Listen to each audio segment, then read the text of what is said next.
Welcome back to Reddit and Things. Today we will be reading a story from r/ProRevenge.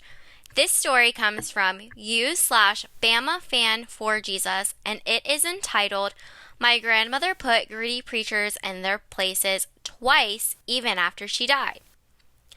My grandmother generously served her Bible-believing Christian church for almost 50 years without asking anything in return. But when she became elderly, disabled, and homebound, her church acted like she did not exist until she was in hospice care and literally on her deathbed, when that church showed a sudden interest in telling Grandma to, quote, remember your church in your will, quote. She waited until exactly the right moment, in front of exactly the right audience, to expose these greedy assholes for what they were, twice. My grandmother was a member of a large conservative, Bible-believing church for her entire adult life. This church, which I'll call Big White Church, was a member of a large evangelical denomination. Big White Church was located in a prosperous suburb of a large city in the Bible Belt of the deep south of the USA. Grandma was very active in Big White Church. She worked in the nursery every Sunday morning, helped cook hundreds of church fellowship breakfasts and dinners, accompanied her children and grandchildren on dozens of church retreats and choir tours, taught youth Bible study on Sunday nights, and was very active in supporting home missions, as well as helping with other youth programs. She always tithed and often gave extra for missions and special offerings. Grandma's greatest talent was making other people feel important. I've seen this firsthand many times.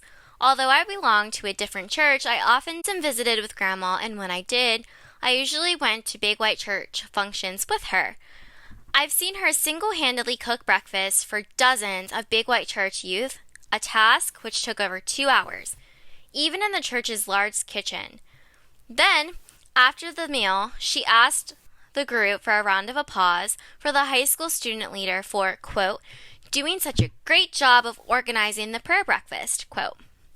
I remember that on a Big White Church youth retreat at a Royal Church camp, she drove most of the night to go back to the city and retrieve a box of evangelistic materials that one of the assistant pastors, whom I'll call AP, had forgotten and asked her to get in time for our morning program the next day. His boss, the senior pastor, I'll call him SP, never found out that AP had screwed up or that Grandma had fixed it for him. AP never even thanked Grandma. Even as a child, this bothered me so much that I asked her about it. She said that she didn't mind at all. She told me that her reward would be that those materials would, quote, help children find Jesus, quote. Grandma's service to the church ended abruptly at the age of 73 when she broke her back in a car accident. Afterwards, for the last 10 years of her life, she was homebound and could not go to church because of this injury and declining health due to old age. Her mind was just as sharp as ever, and her faith remained sincere, but her body wore out a little more every day. During these 10 years, she made efforts to reach out to her church, its leadership, and her church friends, inviting them to visit her home, etc., without success. Every one of these invitations was declined or simply ignored. Near the end, when she was in in-home hospice care, she decided to plan her own funeral. She and my grandpa called her church and asked for the senior pastor, SP, whom she had known for over 30 years, to visit her so that she could plan her memorial service, which she and Grandpa wanted to be held at the church. SP was too busy, but AP stopped by a few days later. According to my grandpa, here's what happened at that meeting, with my grandma literally on her deathbed. Grandma, Grandpa, and AP discussed her funeral for a couple of minutes. Then AP started pressuring her to, quote, lay up your treasure in heaven by, quote, remember your church in your will, quote. Grandpa told him firmly that this is neither the time nor the place to discuss her will. They went back to discussing the funeral for a few minutes, and AP steered the conversation back to Grandma's will with liberal injections of how badly her church needed her support. Grandpa told him several times that it was inappropriate to talk to Grandma about her will or the church's financial needs because she was terminally ill and in an enormous amount of physical pain. AP would agree and briefly talk about the funeral, but then would go back to talking about the church's financial needs. Heavily rewards, quote, Where your treasure is, your heart will be also. Matthew 6:21, Luke 12:34, etc. My grandma started crying. To put this into context, my grandma's more a steel magnolia than she was titanium coated with diamond wrapper and Kevlar. She rarely cried and never ever cried about herself. Not once here when the doctor had told her that her back was broken so badly she would never walk again, nor during the following 6 months in fetal rehab. She would shed sincere but well-managed tears at a funeral and while visiting family members in the hospital when they received bad news. She would cry to console others, weep with those who weep, but nobody, not Grandpa, not her daughter, my mom, nor any of the uncles or grandma's siblings ever remember her crying for herself. My grandma was sobbing uncontrollably. Grandpa, a retired steelworker, former Marine sergeant, and Korean War combat veteran, physically grabbed AP and escorted him out of their house, not too gently. Contrary to everyone's expectations, Grandma lived another 6 months, mostly because of sheer force of will. Eventually, though, Grandma passed away, and we held her memorial service at the funeral home, not Big White Church. SP and AP were conspicuously absent. In fact, there were no professional Christians from Big White Church at the service at all, not even in the audience. To start the service, Grandpa stood up at the podium in front of the crowd and said, "Some of you may have heard that I disinvited SP and AP from this funeral service. This service is not an appropriate place for me to give you my reasons for doing this, although you all know me, and so you know that my reasons are good ones. Also, my wife asked me to exclude them. This funeral service may be different from other funerals that you have attended. It is going to be an open microphone funeral. Everyone who wants to say something is invited to come up here and describe your friendship with my wife. Tell a story about her that is worth remembering, or anything else that you want to say that will honor her memory and bring comfort to everyone here today. I have asked several family members to prepare statements, but you don't have to have anything prepared. Please, if you want to say something, come up here and do so." There were about 100 people at the funeral service. At least a third of them eventually stepped up to the microphone. The service, which we had planned to last about 30 minutes, lasted over 2 hours, and as best as I can tell, not one person left early. There was laughing, crying, and hugging. 3 of her grandchildren played some of her favorite songs on the piano and guitar. We all joined hands and sang her favorite hymns. Afterwards, dozens of people told my grandpa that it was one of the most comforting and uplifting funerals they have ever attended. More than a few remarked that, quote, "funerals are better without preachers anyway," quote, or something similar. Remembering her pastors and her church and her will, the 1-2 punch. A couple of weeks later, it was time to start distributing the bequest in Grandma's will. Although Grandma and Grandpa dearly loved each other, they had separate wills because she told my mom that, quote, "that makes it easier for us to respect each other's turf," quote, and because their lawyer had recommended it.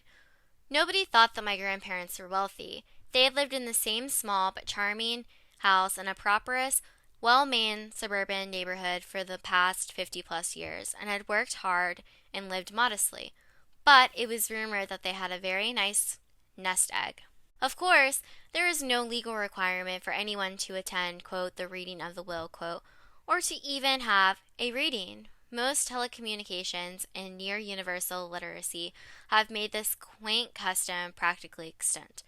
But the reading of the will was a tradition in our family because it was one of those events that gave our close-knit extended family an excuse to get together. We never had family reunions. They were too difficult to schedule for our large family. But we got together at birthdays, holidays, funerals, baptism, etc., so that if you attended several of those, you would see just about every one of your cousins, aunts, uncles, and even great aunts and uncles who were Grandma and Grandpa's siblings and in-laws. With this tradition in mind, many of our family members' wills often contained very personal bequest of items that had little cash value, but were the departed family members' way of telling their loved ones that they wanted to share a cherished memory with them one last time. As an added incentive to attend, the family rumor mill had been buzzing with speculation, encouraged by Grandpa, that Grandma's will contained some surprises. The reading was held in a conference room at a lawyer's office. Unsurprisingly, the attendees included my mom, as well as my aunts, uncles, great aunts, great uncles, and many of the grandchildren. We were all surprised, however, to see SP and AP from Big White Church. They informed us that Grandma's lawyer had told them that Grandma's will had bequeathed not only for Big White Church, but also for them personally.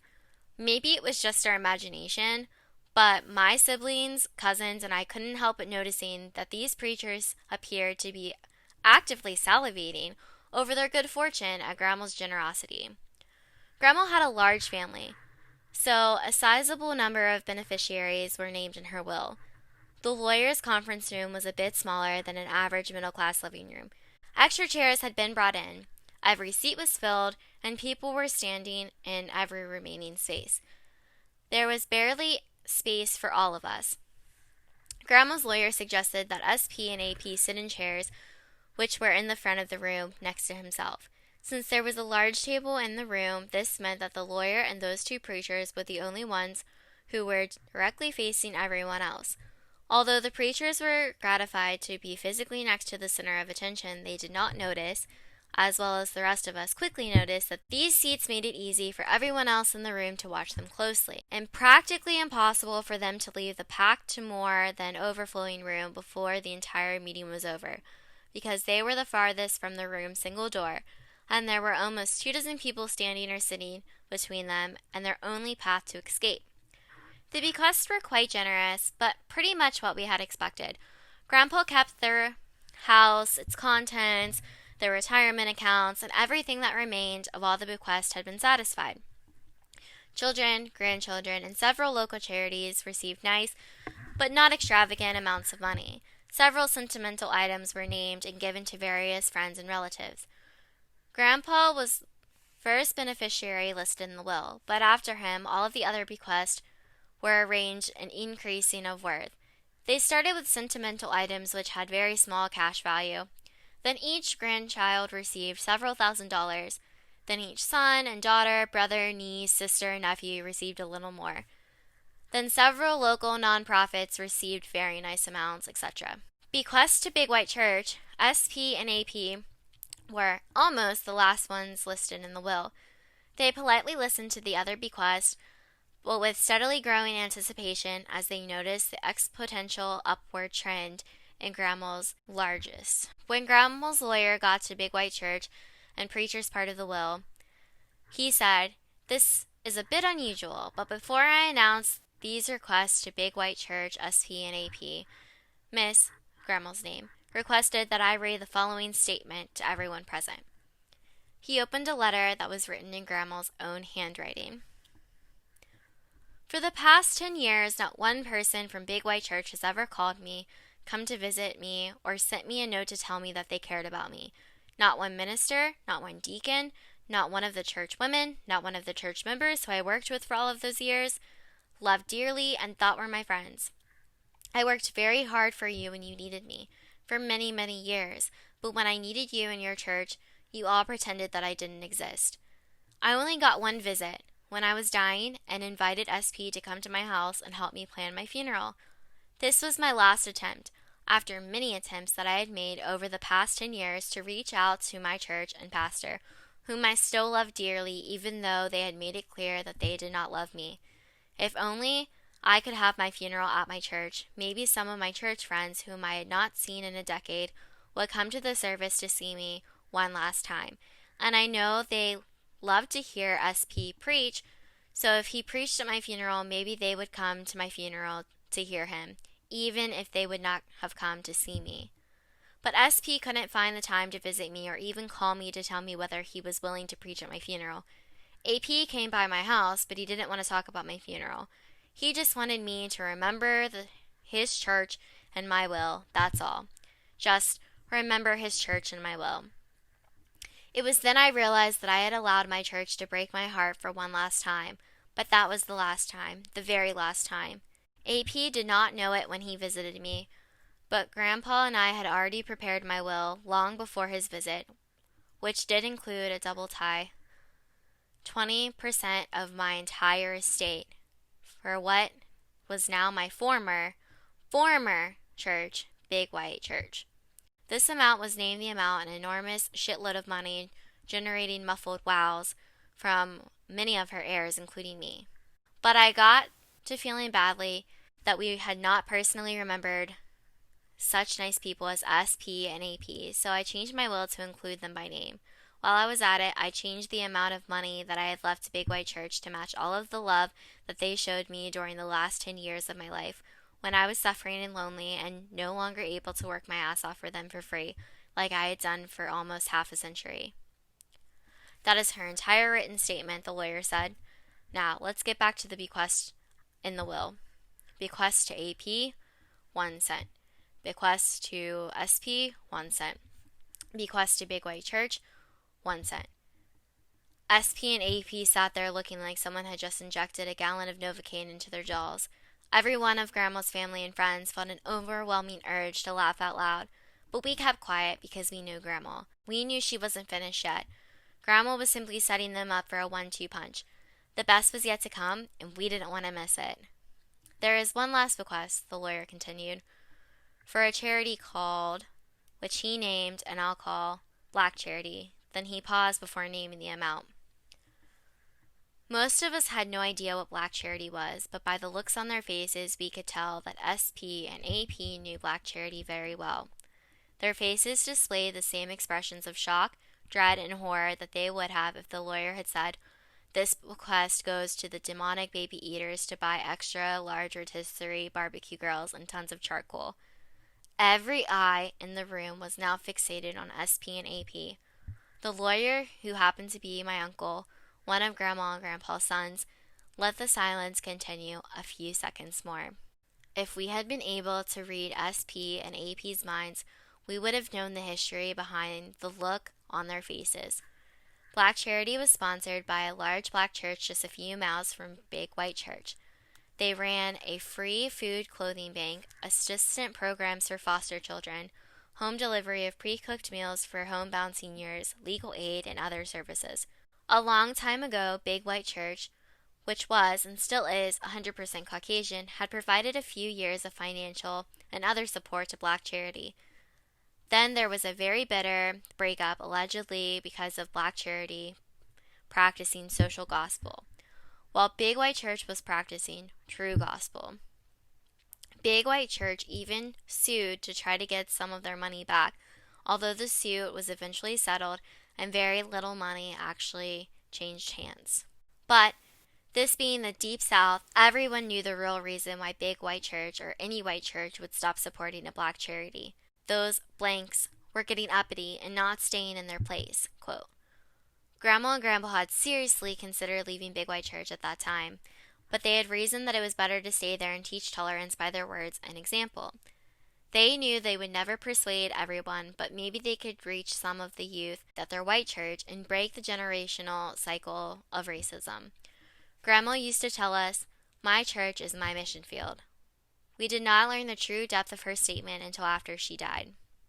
Since then, Grandma and Grandpa had secretly sent a portion of their tithe to Black Charity every month. Most of Grandma's family, including me, didn't find out about any of this until after the meeting had ended.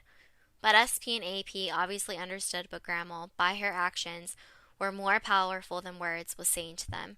If you had grown up as a white person in the Deep South, as Grandma, Grandpa, SP, and AP had, you would understand. To most white Southerners, this was one of the most personally insulting things you could do to them. It simultaneously labeled them as racist, condemned their bigotry, and crushed their delusions of white supremacy by saying, "These black human beings, whom you hate, disrespect, and have mistreated, are better people than you are, so they deserve my money more than you do." Having allowed time for everyone to observe SP and AP, while they had thought about how their white church had treated this black charity and how they and their church had treated our grandma, the lawyer said, "The amount is..." Then he named the exact amount that Grandma had named in her handwritten letter, the huge amount of money that would have gone to Big White Church if she had not changed her will. Thanks for listening to Reddit and Things. If this is your first time here, subscribe, like, and comment. If you already been sticking around, thanks so much. We really appreciate it.